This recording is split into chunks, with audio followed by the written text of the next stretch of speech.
Me 50-vuotias Rahtarit ry lähdimme juhlavuotemme kunniaksi mukaan kummien tukijoukkoihin lasten ja nuorten terveyden edistämiseksi. Verkostoomme kuuluu lähes 30 000 rahtarijäsentä ja yli 800 rahtirastia, ja yhteistyö kummien kanssa on meille sydämen asia.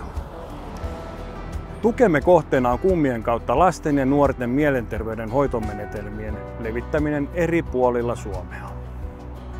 Yhteinen hyvinvointimme myös liikenteessä rakentuu jo lapsena hyvän itsetunnon ja itsetuntemuksen perustalle sekä kyvylle ymmärtää ja arvostaa muita. Yhteisellä vastuunkannolla voimme toimia esimerkkinä pienemmille ja tuottaa turvallista liikennöintiä ympäri Suomen. Isot ovat nyt pienten asialla, lasten terveyden tukena, ja se on arvojemme mukainen viesti välittämisestä. Lähde sinäkin tukemaan Rahtarit ry:n kummilippaan kautta lasten ja nuorten mielenterveystyötä.